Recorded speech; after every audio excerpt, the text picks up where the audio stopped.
मैं हूँ अभिषेक अवस्थी। आपका स्वागत है मेरे यूट्यूब चैनल पे। आज मैं आपके लिए बहुत ही अच्छी जानकारी, लॉ से रिलेटेड बहुत अच्छी जानकारी लेके आया हूँ। तो जो आपको मैं आगे एक्सप्लेन करूँगा वो बहुत ही इम्पोर्टेंट इन्फॉर्मेशन है। तो आप मेरे साथ रहिए। मैं बहुत ही आसान भाषा में ये आपको समझाऊंगा कि क्या डिफरेंस होता है कि कोई रूल और एक्ट, जैसे इंग्लिश में, हिंदी में उसको कोई रूल बोलते हैं या लॉ बोलते हैं, एक्ट बोलते हैं इंग्लिश में, और हिंदी में उसको मतलब बोलते हैं कि हमारे यहाँ एक अधिनियम लागू हो गया, या ये लॉ और ऑर्डिनेंस होता है। तो ऑर्डिनेंस क्या होता है, ऑर्डिनेंस और एक्ट में क्या डिफरेंस है, तो वो हम एक्सप्लेन। जैसे कि अभी आपने रिसेंटली आया, गवर्नमेंट एक मतलब ऑर्डिनेंस लेके आई है जो जो जो लोग जो हेल्थ वर्कर्स हैं उन पर अटैक कर रही हैं। तो गवर्नमेंट कैसे लॉ लाती है और कैसे उसको वो लॉ इफेक्ट होता है। तो सबसे पहले हम बता दें कि लॉ में एक टर्म्स होता है, दो टर्म्स होते हैं, एक एक्ट होता है, एक ऑर्डिनेंस होता है। तो एक्ट क्या होता है, ये इसमें पीडीएफ है, इसमें कंप्लीट इन्फॉर्मेशन है, ये मैं लिंक दे दूंगा इसका, तो आप वहाँ से डाउनलोड कर सकते हैं और पढ़ सकते हैं पूरा डिटेल में। बट हम आज आपको डिफरेंस बताएंगे कि ऑर्डिनेंस और एक्ट में क्या डिफरेंस होता है। बेसिकली जो एक्ट होता है, जब कोई भी एक्ट बनाना होता है तो उसका सबसे पहले जो चीज़ होती है जिसमें क्या, बेसिकली लॉ बनाता कौन है, लॉ जो बनाते हैं, जैसे अगर पूरे इंडिया में लागू होना है तो उसके लिए जो लॉ बनाएगा वो जो हमारी पार्लियामेंट होती है, लोकसभा एंड राज्यसभा, वो एंड राज्यसभा और लोकसभा एंड राष्ट्रपति, फाइनल स्टेज और राष्ट्रपति। सो कैसे बनते हैं वो मैं प्रोसेस आपको बताता हूँ।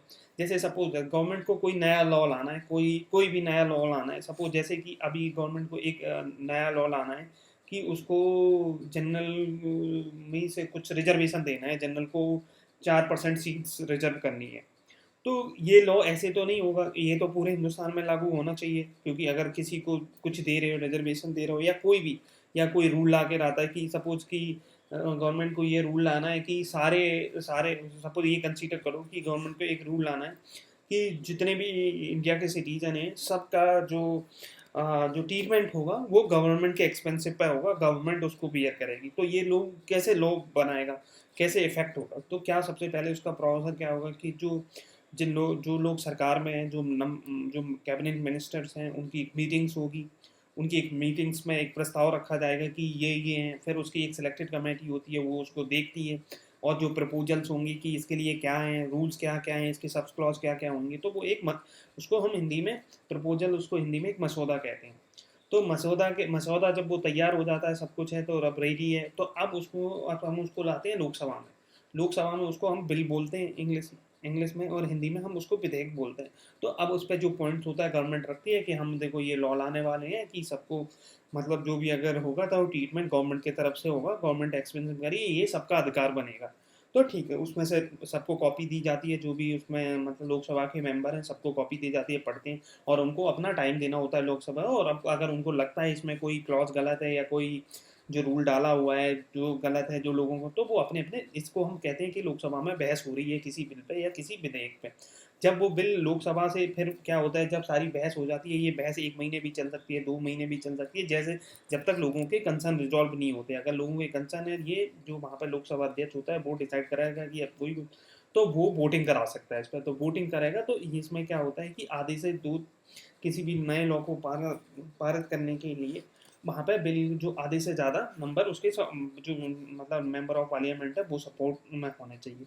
फिर उस वो बिल क्या होता है, फिर जो विधेयक है, अभी बिल नहीं बना, वो विधेयक ही है, फिर वो राज्यसभा में जाएगा, यही वहाँ भी बहस होगी, यही प्रोसेस। जब राज्यसभा भी पास कर देगी, अगर राज्यसभा में पास नहीं होता है तो वो वहाँ से रिजेक्ट होके, फिर उसमें क्यों पास नहीं हो उसका रीजन है, फिर संशोधन होके फिर प्रोसेस दोबारा से होगी, और राज्यसभा में सपोज जस्ट कंसीडर कि सब कुछ सही है, सब प्रोसेस हो चुकी, तो वो आने के बाद वहाँ से राष्ट्रपति के पास जाएगा। जैसे ही राष्ट्रपति उस पर साइन कर देता है, तो समझो फिर वो हमारे रूल बन गया, एक्ट बन गया। अब वो एक्ट बन गया, अब वो पूरे देश में लागू करेगा, अब वो रूल हो गया।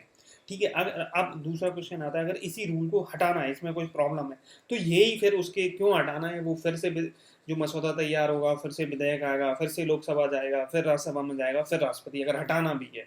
जैसा कि तुमने अभी देखा होगा, आर्टिकल 370 जम्मू कश्मीर से हटाया, तो कैसे हुआ, वो रूल था, फिर उन्होंने टेम्प्रेरी रूल था लेकिन उसको फिर हटाया। तो ये प्रोसेस अगर सपोज राज्यसभा लोकसभा में जैसे सपोज बिल आया उसमें कुछ कमियां, तो फिर वापस चला जाता है, फिर सिलेक्टेड कमेटी होती है जो उनके क्वेश्चन है उनको रिजॉल्व करते हैं। सपोज लोकसभा से पास होगा, राज्यसभा के जो मेंबर हैं वो क्वेश्चन रिजॉल्व और वो फेल हो गया वहाँ पर, ये जब वापस जब जाता है जब फेल हो पास नहीं हो पा रहा, ये आधे से ज़्यादा जो भी हाउस के मेंबर हैं उनका सपोर्ट नहीं मिल रहा, तो वो फिर जाएगा, जो उनकी बातें सुनी जाएंगी फिर से करेक्ट हो। तो ये प्रोसेस है, ये एक प्रॉपर रूल बनाने का तरीका है।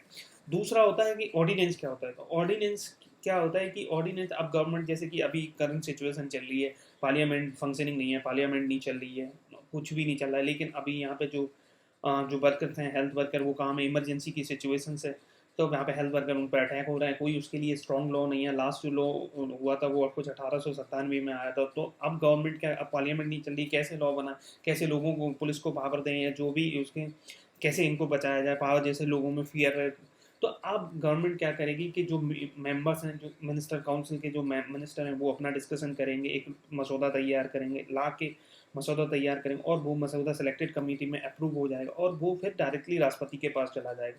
तो राष्ट्रपति के पास अगर राष्ट्रपति ने उस पर साइन कर दिया तो वो एक ऑर्डिनेंस हो गया। ये ऑर्डिनेंस, ये क्योंकि प्रॉपर लोकसभा राज्यसभा में नहीं गया, तो जो इस तरह के बिल हैं ये टेम्पोररी सॉल्यूशन है कि अभी के लिए हरी है, कुछ चल नहीं रहा है, पार्लियामेंट नहीं चल रही है, इमरजेंसी है, वॉर क्राइसिस है, कोई रूल लाना, पर्टिकुलर लॉ ला, या जैसे सपोज वॉर चल रही है, अब वॉर में जैसे बहुत वॉर, मतलब किसी कंट्री से हमारी वॉर चल रही है और सपोज गवर्नमेंट के पास मनी नहीं है, इक्विपमेंट खरीदने नहीं, तो वो लॉ ला सकती है कि जिन जिन लोगों के पास मतलब इससे 4 करोड़ से ज़्यादा प्रॉपर्टी है, उनकी 10% प्रॉपर्टी काटी जाएगी। तो ये एक इमरजेंसी सिचुएशन आ गई, उनसे लिया जाएगा पैसा, या जो भी, वो कुछ भी हो सकती है। तो ये ऑर्डिनेंस है, लेकिन इसका जो वैल्यू टाइम पीरियड है इस ऑर्डिनेंस का, ये केवल 6 महीने तक ही इफेक्ट रह सकता है। 6 महीने के अंदर गवर्नमेंट को इसको लोकसभा, राज्यसभा और राष्ट्रपति से वहाँ पे बहस होगी, फिर से लाके पास कराना, तभी एक्ट, नहीं तो इसको 6 महीने बाद इसको ये खत्म हो जाता है। और अगर बीच में लगता है इसका मिसयूज हो रहा है या इसका इसका कुछ भी हो रहा है, तो राष्ट्रपति इस बिल को कभी भी कैंसिल करता है। ये कोई परमानेंट नहीं होता, ये केवल टेम्पोररी बेसिस पे होता है। तो जो जो पीडीएफ है, मैंने इसको पूरा पढ़ा हुआ है, आप इसको डिटेल में पढ़ोगे तो आप आ जाए, आपको सब पता चलेगा कि क्या होता है, मीन्स ऑर्डिनेंस क्या होता है, और एक्ट क्या होता है। तो यही है कि आपको ये पूरी नॉलेज मिलेगी। मेरे को मतलब मेरे को आशा है कि आपको ये मतलब डिफरेंस समझ आया होगा। तो मैं मोटा मोटा एक बार फिर से रिवाइज कर देता हूँ। अगर आपके ऊपर कहीं आता है कि ऑर्डिनेंस है, तो ऑर्डिनेंस का मतलब ये होता है कि ये एक टेम्पररी प्रोविज़न है, टेम्पररी लॉ डाला गया जिसकी वैलिडिटी 6 मंथ है। अगर 6 मंथ में इसको पार्लियामेंट और राज्यसभा से पास नहीं करा तो ये ऑटोमेटिक कैंसिल हो जाएगा, ऑटोमेटिक इफेक्टिव नहीं रहेगा। और राष्ट्रपति इसको विद इन 6 मंथ, अगर राष्ट्रपति को लगता है कि ये लोगों के साथ गलत हो रहा है और तो वो कभी भी कैंसिल कर सकता है। एक तो ये, और अगर एक्ट बन गया तो एक्ट बनाने के लिए प्रॉपर प्रोसेस, जैसे एक्ट बना था वही सेम से प्रोसेस उसको हटाने के लिए करनी पड़ेगी। और हटाने के लिए यहाँ पे तो आधे से, जब कोई लॉ लागू करते हो तो आधे जो मेंबर्स होते हैं उनकी मतलब चाहिए होते हैं। जैसे 100 मेंबर हैं तो 51 सपोर्ट कर रहे हैं तो लॉ लग गया, लेकिन जब हटाना है तो उससे 2/3 बहुमत चाहिए होता है, मतलब कि उसका 66 मेंबर चाहिए होंगे अगर 100 है, 67 मेंबर चाहिए होंगे अगर उसको रिमूव करना है। तो ये होता है। तो ये सारा ऐसे, यही ऐसा अगर किसी स्टेट को बनाना है, यही वहाँ पर राज्यपाल होता है और सेंटर में राष्ट्रपति होता है। तो ये सम प्रोसेस, तो ये जो भी इसका जो है मैं उसका आपको इसमें अटैच कर दूंगा वीडियो के साथ, तो आप देख सकते हो कि क्या कंप्लीट इन्फॉर्मेशन आपको पता चलेगी कि ऑर्डिनेंस क्या होता है और एक्ट क्या होता है। जैसे कि आपने पहले देखा होगा कि सी ये था, तो उसको पहले पहले हम बोल रहे थे कि ये सी बिल है, फिर उसको एक्ट हो गया, मतलब जो पार्लियामेंट, राज्यसभा, लोकसभा और राष्ट्रपति ने साइन कर दिया तो वो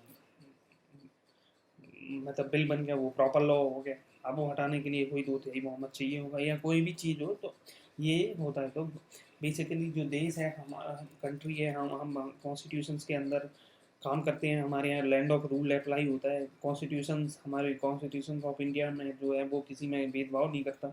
उसके लिए सब इक्वल सिटीजन है, सबको इक्वल राइट्स मिले हुए हैं, सबको इक्वल फ्रीडम है।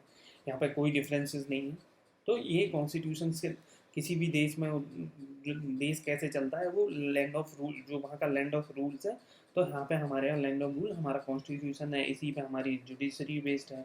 जो भी डिसीजन आते हैं अकॉर्डिंग टू कैंसी, जो रूल लिखे हुए हैं उनमें प्रोविजंस हैं उनको सेटिस्फाई करते हैं।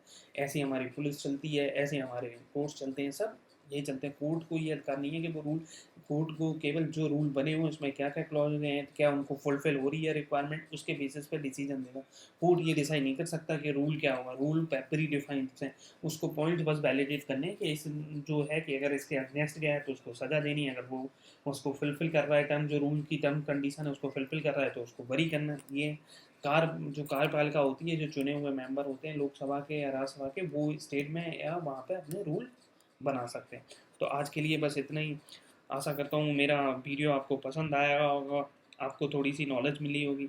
तो प्लीज़ मेरे चैनल को आप सब्सक्राइब करो, ज़्यादा से ज़्यादा लोगों को शेयर करो, तो ज़्यादा से ज़्यादा लोग जुड़ें। और कमेंट करके ये बताओ अगर किसी को किसी टॉपिक पे आपको आसान भाषा में वीडियो चाहिए तो मैं बनाता हूँ, आपके साथ शेयर करता हूँ। और आप जितना ज़्यादा शेयर करोगे मेरे को उतनी इंकरेजमेंट मिलेगी।